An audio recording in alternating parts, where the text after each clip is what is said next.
Bismillahirrahmanirrahim. Assalamualaikum warahmatullahi wabarakatuh.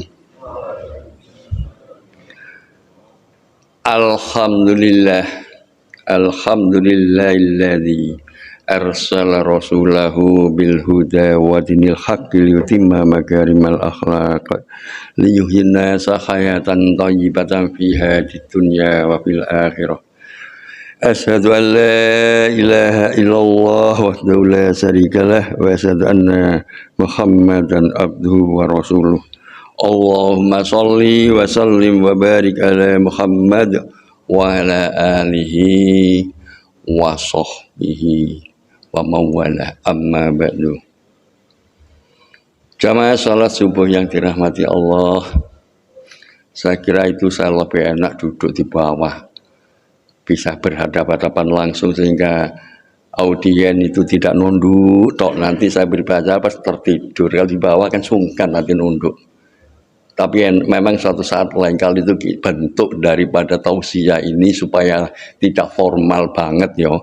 Saya kok lebih cenderung setelah salam dimulai waktu tausiah, jamaahnya itu membentuk lingkaran agak ke belakang, yang memberi tausiah duduk di sini. Itu perhatiannya, konsentrasinya akan lebih tinggi. Kalau begini tidur enggak tahu ya. Apalagi cuma sedikit orangnya ya.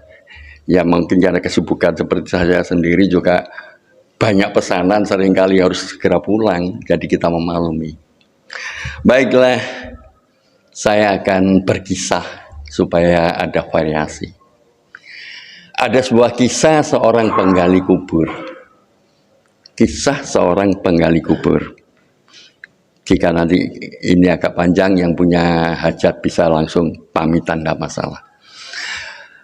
Terjadi di kota Damaskus. Kisah ini diceritakan oleh seorang syekh yang bernama Muhammad Syekh Muhammad Hisam Burhani di Damaskus.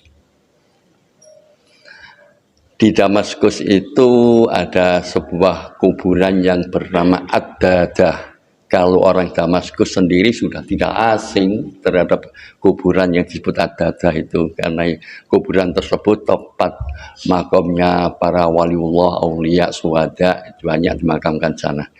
Untuk mengingatkan geografi saja, Damaskus itu sebuah ibu kota negara Syria. Jadi Syria atau Suriah, kota Damaskus. Ada makam yang disebut Ad-Dadah yang banyak dihuni atau dimakamkan di sana para aulia, syuhada, waliullah. Kisah seorang penggali kubur ini diawali dari cerita ini. Ketika itu datanglah seorang wanita datang kepada seorang penggali kubur. Mungkin bahasa Maduranya, "Pak, tolong gula Pak, digalikan kuburan tang potrah artikel dunia." Barangkali kalau bahasa Maduranya begitu ya. Jadi dia minta tolong digalikan kuburan. Setelah digalikan kuburan, digalikan sudah selesai kuburannya. Beberapa saat kemudian datanglah jenazah diiringi oleh beberapa orang. Ketika jenazah itu datang, si penggali kuburnya tadi mengangkat dari keranda. Tatkala mengangkat jenazah dari keranda itulah Allah menganugerahkan pada si ahli kubur tersebut atau penggali kubur tersebut yang tidak diberikan kepada yang lainnya, yakni sebuah penglihatan gaib, di mana dia ketika mengangkat jenazah ke liang lahat, tiba-tiba kuburan tadi nampak begitu indah, begitu lebar, bagaikan taman-taman surga yang sangat luas, luar biasa. Sampai-sampai ahli kubur itu tidak mampu menahan kesadaran dirinya hingga dia pingsan. tatkala dia disadarkan oleh yang lainnya dengan percikan air sehingga dia sadar, para peziarah yang lainnya itu bertanya, wahai ahli kubur, kenapa kamu sampai terjadi pingsan ketika menempatkan jenazah ke liang lahat? Sang ahli penggali kubur itu menjawab, menceritakan apa yang dilihatnya. Apa yang terjadi? Justru tidak ada yang percaya apa yang diceritakannya itu. Sehingga ahli kubur tadi ada penasaran. Siapa sebenarnya jenazah ini? Begitu mulianya, dimuliakan oleh Allah, sehingga saya tidak pernah mengalami hal demikian. Begitu nampak seperti ini. Dia mencari seorang wanita yang sedang kesusahan, yang pesan untuk dikalikan tadi, namun tidak pula ketemu. Waktu sudah berselang lama. Kemudian datang lagi seorang wanita itu kepada ahli kubur. Dia pesan, minta dibuatkan lubang untuk memakamkan putranya lagi. Dibuatkanlah. Selesai dibuatkan pemakamannya, datanglah jenazah yang diiringi oleh beberapa. Kasus kedua kali yang terjadi, tatkala mengangkat jenazah, hal serupa terjadi yang dia alami.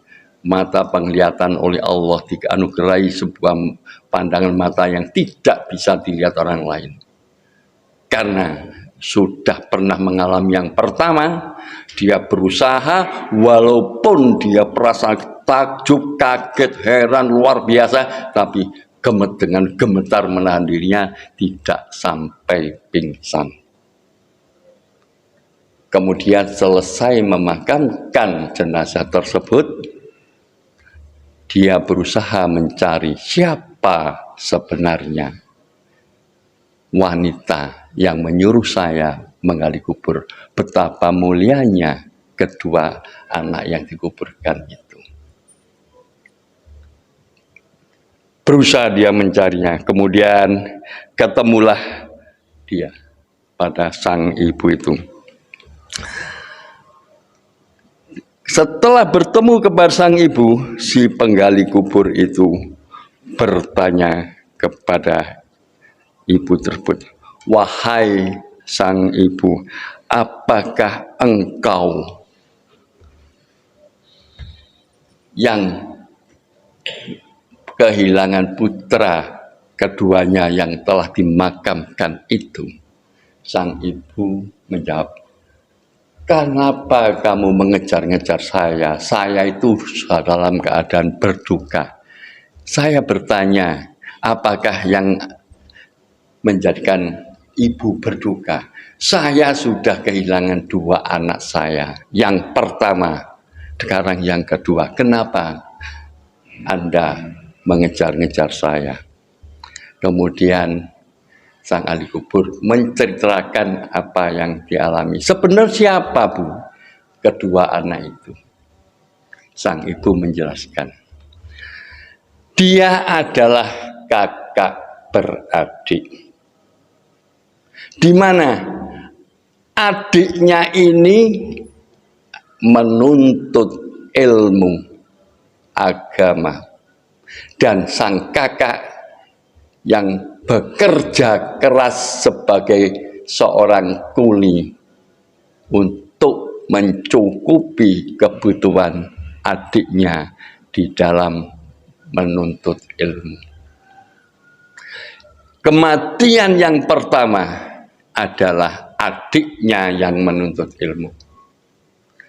Kemudian disusullah kakaknya yang menuntut ilmu. Inilah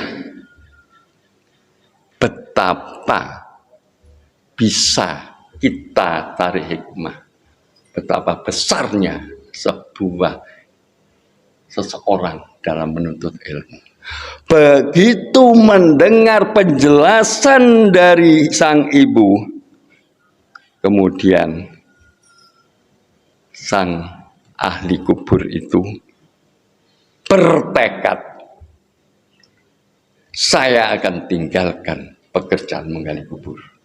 Saya harus menuntut ilmu.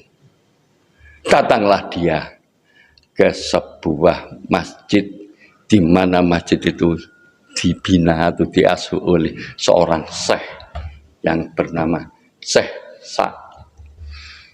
Menuntut ilmulah dia ke Syekh Sa'id. Kemudian apa kata Syekh Sa'id? Wahai fulan, umurmu sudah 50 tahun lebih.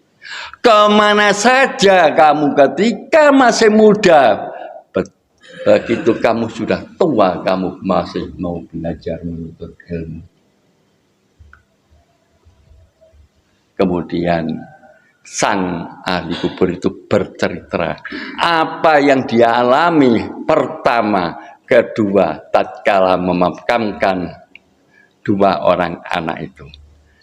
Kemudian Syekh Sa'id menerima dia sebagai muridnya. Belajar dengan serius pada Syekh Sa'id, akhirnya oleh Allah diberi kemudahan, kepahaman di dalam menuntut ilmu, dan beliau akhirnya yang semula ahli penggali kubur menjadi seorang ulama besar. Itulah yang bernama Syekh Abdurrahman. Syekh Abdurrahman yang sangat terkenal di lingkungan kota Damaskus. Dia menjadi rujukan di dalam ilmu agama, baik itu al-hadis maupun fatwa-fatwanya. Inilah sebuah kisah yang sangat menarik yang bisa kita ambil hikmahnya. Kemudian kalau kita tarik pelajaran di sini, maka ada sisi yang pertama, bahwa membiayai seseorang untuk menuntut ilmu dan orang yang menuntut ilmu sama-sama dimuliakan oleh Allah.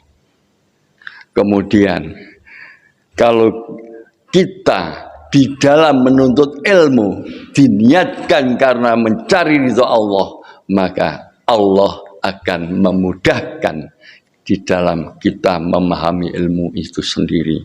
Yang ketiga, tidak ada kata terlambat kita di dalam menuntut ilmu. Jangan pernah merasa lupa, sudah tua, kurang daya ingatnya. Kalau Allah sudah memberikan kefakihan kita di dalam mempelajari ilmu agama, maka kita akan dimudahkan.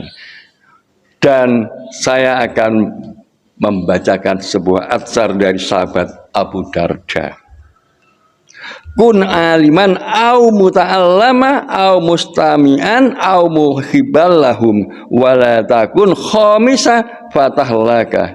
Jadilah engkau orang berilmu atau orang yang menuntut ilmu atau orang yang mendengarkan ilmu atau orang yang menyukai ilmu, dan janganlah menjadi orang kelima, maka kamu akan celaka.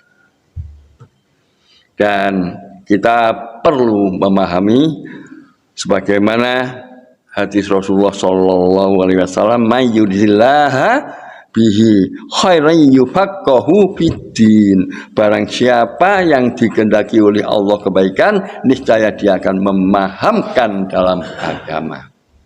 Dari kisah ini, marilah jamaah yang sekarang yang tersisa ini sudah usianya usia menjelang manula, menjelang tua. Jangan pernah merasa sudah tua untuk belajar ilmu.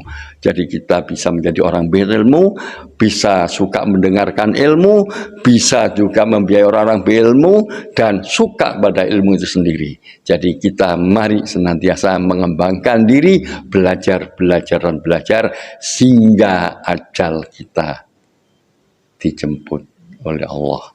Dan jangan pernah merasa aku sudah tua, membaca satu halaman sudah ngantuk, mendengarkan tertidur.